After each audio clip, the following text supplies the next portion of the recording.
Un saludo, licenciado Ovidio. Hoy le voy a hablar un poco acerca de la teoría de Luria, sobre los bloques funcionales y cómo el cerebro funciona según esta. Y bueno, empezamos diciendo de que Luria no comparte la idea de que el cerebro tenga una orientación localizacionista, es decir, que él no comparte la idea de que el cerebro esté dividido en áreas o en zonas y que éstas realicen funciones aisladas entre sí individualmente, sino que él considera que sí existen áreas en el cerebro, pero estas realizan sus acciones y sus funciones individual, puede hacer que sea diferente una de la otra, pero que se complementan entre sí para formar una sola función importante y que estas funciones le den un buen funcionamiento o un funcionamiento correcto al cerebro de manera uniforme, de manera orgánica. Entonces Luria, en su teoría, explica de que existen tres unidades funcionales o tres bloques funcionales, los que están organizadas de manera jerárquica, es decir, uno sobre el otro. Y el orden sería el siguiente: sería la primera unidad funcional, que es la de proyección, y se encarga de obtener los impulsos y como distribuirlos hacia la periferia. Entonces luego sigue la segunda unidad funcional, que tiene como nombre proyección-asociación, que se encarga de obtener la proyección o los impulsos de la unidad anterior y almacenarlos e interpretarlos. Y luego sigue la tercera unidad funcional, que tiene como nombre superposición, y esta se refiere a que el proceso anterior va a terminar completamente a los hemisferios cerebrales.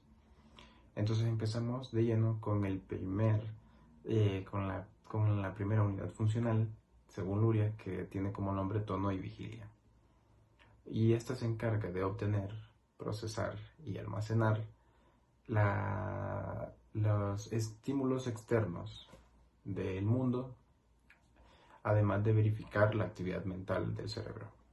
Entonces está ubicada principalmente en el tallo cerebral, en el diencéfalo y en las zonas mediales del córtex. Como sabemos que es un aspecto principal biológico del ser humano, es necesario mantener un tono de actividad cerebral, ¿verdad? Entonces, en ocasiones suele ser difícil mantener el tono, o complicado, o existe alguna dificultad que hace que no podamos mantener el tono de la forma adecuada, y aquí es donde surgen las fuentes de activación del tono, ¿verdad? Que según la teoría son tres fuentes de activación, y las vamos a ver una a una, y a qué se refiere y de qué y qué es lo que hace, ¿verdad? Cada fuente de activación. Entonces vamos con la primera fuente de activación, que es la de que tiene como nombre tiene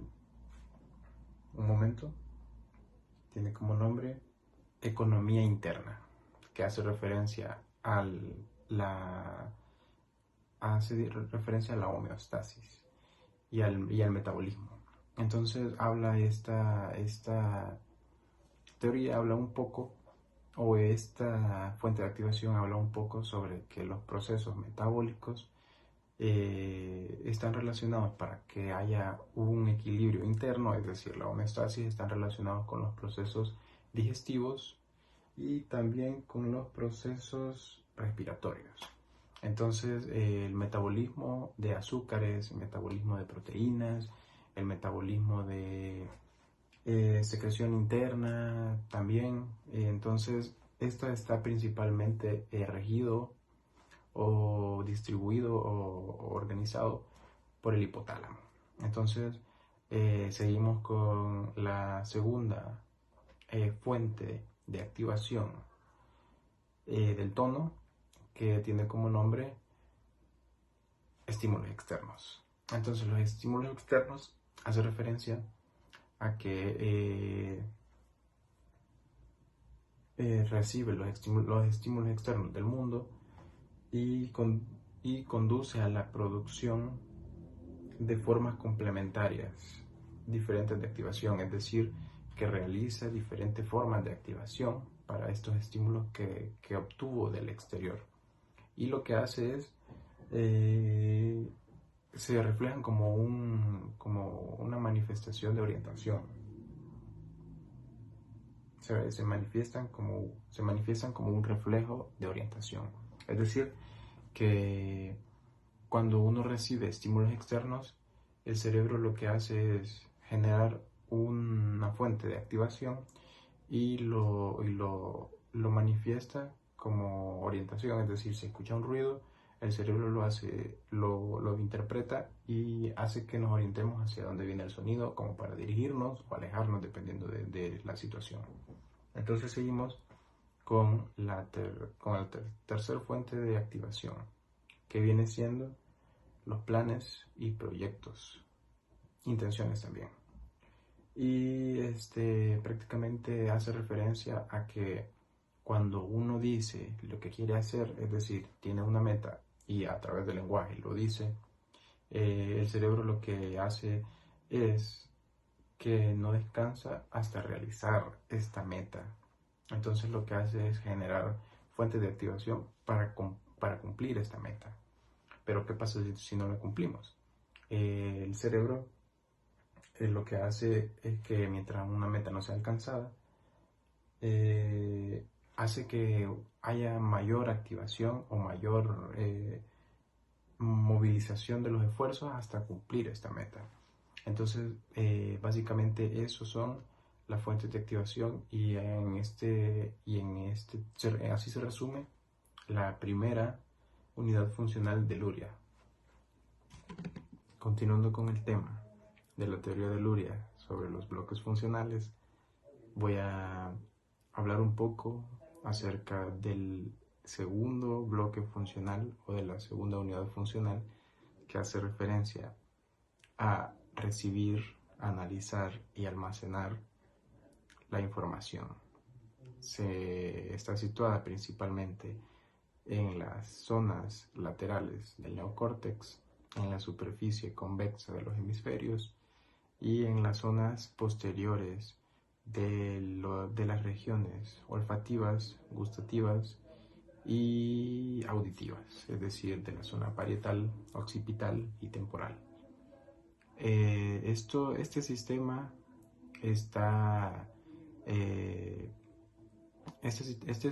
está programado para la percepción o para la recepción de los estímulos que viajan desde los receptores periféricos hacia el cerebro, y así un gran número de elementos muy pequeños y una combinación de los sistemas en las regiones funcionales. También en esta unidad se toman en cuenta los sistemas olfatorios y gustativos. Además, en esta unidad o en este bloque funcional hay 3 leyes básicas que rigen el sistema, que rigen la estructura de trabajo de las regiones corticales individuales. Y vamos con la primera ley, que la voy a leer porque tiene un nombre un poco difícil de aprenderse, que dice: la primera ley es la ley de la estructura jerárquica de las zonas corticales. Y para entender esta ley, básicamente explica que la unidad primaria, secundaria y terciaria son los encargados de la síntesis de los estímulos externos, que se encargan de darle como una información más compleja y darle como una interpretación más compleja de la información aferente. Es decir, que se encarga esta ley de obtener los estímulos aferentes y darle como un resumen o una interpretación. Entonces vamos con la segunda ley, que también es un poco complicada de entender, que habla la unidad funcional y que es así otro aspecto de la ya familiar ley anterior vista, que forman un segundo sistema cerebral y que es responsable de la transición desde el reflejo discreto de indicios particulares modalmente específicos al reflejo integrado de esquemas más generales y abstractos del mundo que se percibe. Y también la última ley de este bloque, y con el que vamos a cerrar el resumen de este bloque, es la tercera ley, que tiene como nombre la ley de lateralización progresiva de funciones. Y básicamente hace referencia a que la transferencia de las áreas corticales primarias hacia la secundaria, o sea, es decir, transmite la información desde la área primaria hacia la secundaria y por consiguiente hacia la área terciaria, como que se complementan entre sí desde una a la otra y la otra, es decir, se intercambian la información. Entonces básicamente este es el resumen del segundo bloque funcional de Luria, y en un momento vamos a continuar con el tercer y último bloque de la teoría. Continuando con el tema de la teoría de los bloques funcionales de Luria, voy a hablar sobre el tercer y último bloque funcional o unidad funcional, que hace referencia a programar, regular y verificar la información. Como sabemos, un hombre o una persona no reacciona pacíficamente a los estímulos que recibe del exterior, sino que una persona o un hombre, un ser humano en general, cuando recibe estímulos externos, lo que hace es empieza a crear planes, a crear proyectos, a crear intenciones que estén acorde a los estímulos que ha recibido. Es decir, que se pone a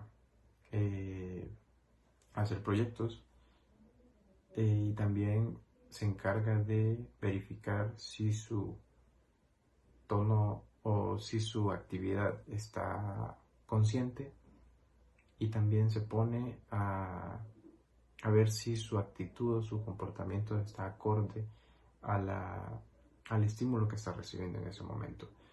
Y también hace esto para que en algún momento, si es necesario, crear como planes de emergencia o corregir algún plan o algún proyecto en el que se haya equivocado. Entonces decimos que el tercer bloque funcional está ubicado en las zonas anteriores de los hemisferios. También está ubicado en la zona del córtex precentral, al giro precentral, perdón, una corrección, giro precentral. Y decimos que el giro precentral es una zona o un área de proyección, es decir, que solo es un aparato efector del córtex. Vale, entonces vamos a hablar un poco acerca de los sistemas o de las zonas realmente importantes en este bloque o en esta unidad funcional. Y estos son los lóbulos frontales. Estos son realmente los importantes en este bloque, aunque no tanto los lóbulos frontales, sino que es las divisiones prefrontales del cerebro, ya que no cuentan con células piramidales, sino que cuentan con algo que se llama córtex frontal granular. Entonces, el papel de los lóbulos frontales es de regular los estados de actividad, de la conducta, de las formas más importantes en las que las regiones prefrontales del cerebro participan en la organización de la conducta humana, es decir, que el lóbulo frontal o las regulaciones de los estados del corte prefrontal se encarga de analizar el comportamiento del ser humano según los estímulos que recibe. Entonces por eso es tan importante en este bloque. Y también la percepción da lugar gracias a la acción combinada de las tres unidades funcionales del cerebro, ya que la primera proporciona el tono cortical, es decir, la atención que se mantenga en una forma de actividad constante. La segunda realiza el análisis y la tercera se ocupa de los movimientos de búsqueda necesarios, controlados, que dan la actividad perceptiva de carácter activo, es decir, para hacer como un resumen y una integración de los tres, porque esto es lo que decía Luria. El primer bloque se encarga de recibir la información o de proporcionar el tono. El segundo bloque se encarga de analizar lo que acaba de recibir y el tercer bloque se encarga de generar una acción. Es decir, si escuchó un sonido, o si escuchó música, sintió un olor, generar un movimiento hacia ese estímulo que ha recibido. Y ahí nos damos cuenta de cómo los tres bloques se complementan de forma homogénea para dar un buen funcionamiento en el cerebro. Espero que les haya gustado, espero que le haya gustado a usted, licenciado, el video, que lo haya entendido y que me haya explicado bien. Muchas gracias.